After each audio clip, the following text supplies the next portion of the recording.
नमस्कार दोस्तों, आइए जानते हैं आज राजस्थान की बड़ी खबरें।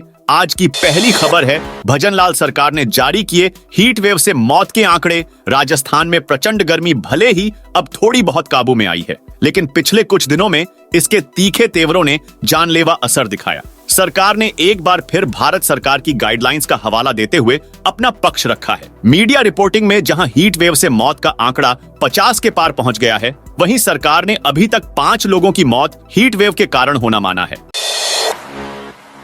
राजस्थान में मानसून को लेकर आई बड़ी खुशखबरी। केरल के रास्ते देश में मानसून की एंट्री हो चुकी है। मौसम विभाग के निदेशक राधेश्याम शर्मा ने बताया कि राजस्थान में 25 दिन बाद मानसून की एंट्री होगी। अगर सब कुछ ठीक रहा तो राजस्थान में 20 से 25 जून के बीच मानसून दस्तक दे सकता है। प्रदेश में 31 मई से दोपहर बाद एक नया पश्चिमी विक्षोभ सक्रिय होगा। इसके चलते 1 व 2 जून जयपुर, भरतपुर और बीकानेर संभाग में कहीं कहीं आंधी बारिश की संभावना है।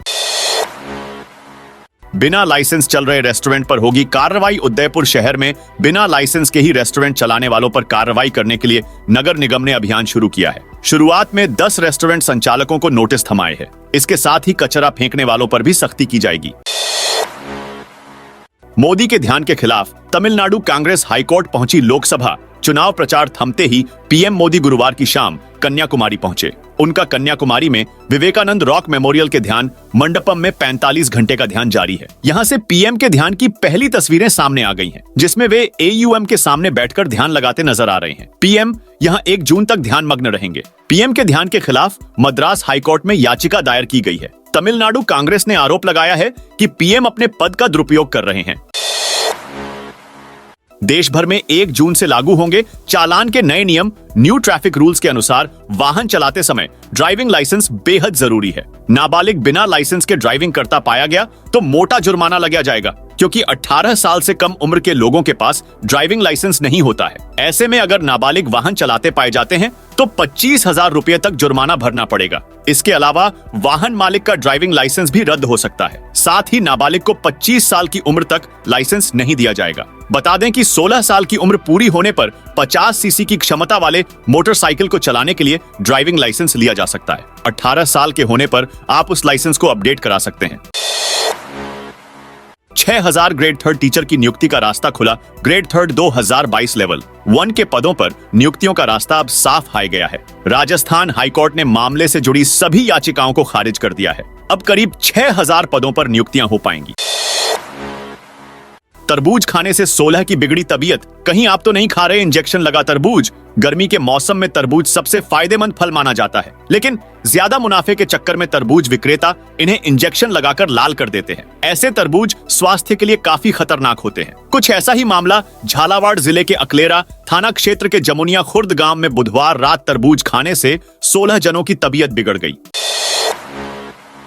गर्मी में सेट नहीं हो रहा जांच मशीनों का तापमान। खराब हो रही मशीनें। भीषण गर्मी के कारण सवाई मानसिंह अस्पताल में विभिन्न जांचों में काम आने वाली जांच मशीनें भी प्रभावित होने लगी हैं। सेंट्रल लैब की मशीनों के लिए न्यूनतम 17 से 18 डिग्री तापमान जरूरी बताया जा रहा है, लेकिन यहाँ का तापमान करीब 35 से 38 डिग्री के आसपास है। गर्मी के कारण मशीनें भी बार बार बंद हो रही है। इसके कारण समय पर जांच रिपोर्ट नहीं मिल पा रही।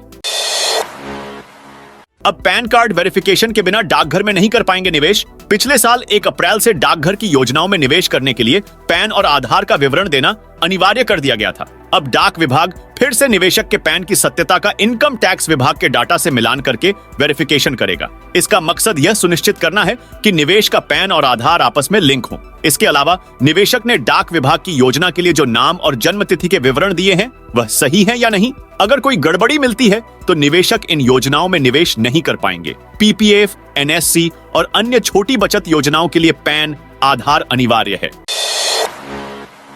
जयपुर में गर्मी से बेहोश होकर गिरी हथनी। जयपुर में आज भी भीषण गर्मी ने लोगों के साथ जानवरों को भी परेशान कर दिया है। शुक्रवार को जयपुर के आमेर स्थित ठाटर कॉलोनी में हथनी लक्ष्मी बेहोश हो गई। इसके बाद डॉक्टर को मौके पर बुलाया गया। जेसीबी की मदद से हथनी को फिर से खड़ा किया गया। वहीं दूसरी तरफ जयपुर में 1 और 2 जून को आंधी बारिश हो सकती है। वहीं 3 से 5 जून तक जयपुर में दिन का अधिकतम तापमान 40 डिग्री सेल्सियस तक रहने की संभावना है। हाई सिक्योरिटी नंबर प्लेट नहीं तो कटेगा।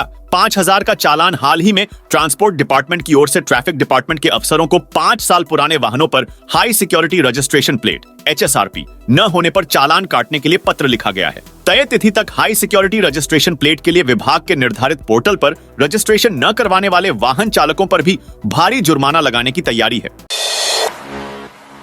RBI ने ब्रिटेन से 100 टन सोना वापस मंगाया। रिजर्व बैंक ऑफ इंडिया यानी RBI ने ब्रिटेन से अपना 100 टन करीब 1 लाख किलो सोना वापस मंगा लिया है। यह 1991 की शुरुआत के बाद पहली बार है जब इतना अधिक सोना भारत के भंडार में वापस आया है। लेटेस्ट डेटा के अनुसार मार्च 2024 के अंत तक RBI के पास कुल 822 टन सोना था, जिसमें से 413.8 टन विदेशों में जमा था। RBI पिछले कुछ सालों में सोना खरीदने वाले केंद्रीय बैंकों में से एक है। पिछले वित्त वर्ष में रिजर्व बैंक के सोने के भंडार में 27.5 टन सोना बढ़ा है।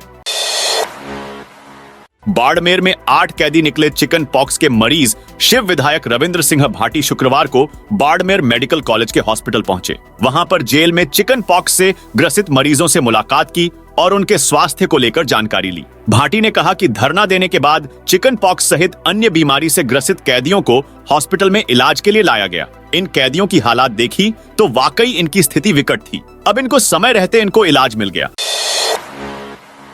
22 लाख के आईफोन समेत 35 लाख के मोबाइल गायब। सवाई माधोपुर में बजरिया इलाके में गुरुवार रात को चोरों ने एक मोबाइल शॉप को निशाना बनाया। मालिक को चोरी का पता शुक्रवार सुबह दुकान पर पहुंचने पर लगा। दुकान से करीब 35 लाख रुपए का माल चुरा कर ले गए, जिसमें से 22 लाख रुपए के आईफोन व 13 लाख रुपए के अन्य कंपनियों के मोबाइल फोन चुरा कर ले गए। इसी के साथ ही 1.5 लाख रुपए की नकदी और सोने की 3 अंगूठी भी चोर चुरा कर ले गए। विश्व तंबाकू निषेध दिवस पर प्रशासन की कार्रवाई। बांसवाड़ा जिले में विश्व तंबाकू निषेध दिवस के उपलक्ष्य में शुक्रवार चिकित्सा विभाग और नगर परिषद एक्शन मोड में दिखे। टीम ने एक साथ शहर के कई प्रमुख मार्गों पर दुकानों में दबिश देकर तंबाकू, गुटखा आदि जब्त किए और उन्हें मौके पर ही नष्ट किया। श्रीगंगानगर में जेसीबी से तोड़े नशा तस्करों के 3 मकान। श्रीगंगानगर में पुलिस व नगर परिषद की टीम ने शुक्रवार को बड़ी कार्रवाई को अंजाम दिया। यहां नशा तस्करों के 3 मकानों को जेसीबी से तोड़ा गया। तोड़ी गई तीनों संपत्ति का बाजार मूल्य करीब 3 करोड़ रुपए है। ये तीनों नशा तस्कर लंबे समय से शहर में नशे की तस्करी कर रहे हैं।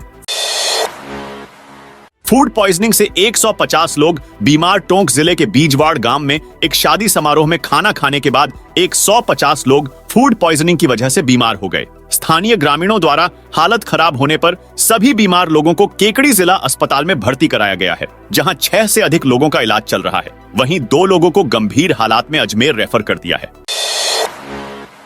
ड्राइविंग लाइसेंस बनवाना होगा आसान। 1 जून से नए परिवहन नियम लागू हो रहे हैं। नए महीने से ड्राइविंग लाइसेंस हासिल करने के लिए RTO में ही टेस्ट देना अनिवार्य नहीं रह जाएगा। ऐसे में ड्राइविंग लाइसेंस टेस्ट पास करने की प्रक्रिया आसान होने की उम्मीद है। 1 जून से आप सरकार की ओर से मान्यता प्राप्त निजी संस्थानों में भी ड्राइविंग टेस्ट दे सकते हैं। लाइसेंस बनवाने के लिए अब कम कागजी कार्रवाई करनी होगी। आपको सिर्फ वही दस्तावेज देने होंगे जो आपके लाइसेंस के प्रकार के हिसाब से बताए जाएंगे। परिवहन विभाग पहले ही बता देगा कि आपको कौन से दस्तावेज चाहिए। जुलाई में होंगे सप्लीमेंट्री एग्जाम। राजस्थान बोर्ड 5वीं 8वीं रिजल्ट की घोषणा के दौरान साझा की गई आधिकारिक जानकारी के मुताबिक वर्ष 2023-24 की कक्षा 8 की परीक्षाओं में 8वीं में 49,929 छात्र छात्राओं और 5वीं में 9,500 छात्र छात्राओं को कैटेगरी ई में रखा गया है। बता दें कि कैटेगरी ई में उन छात्र छात्राओं को रखा जाता है जिनके मार्क्स 33% से कम आए हैं। तो दोस्तों, यह थी राजस्थान से जुड़ी आज की बड़ी खबरें। आप कौन से जिले से देख रहे हैं कमेंट करके बताइए।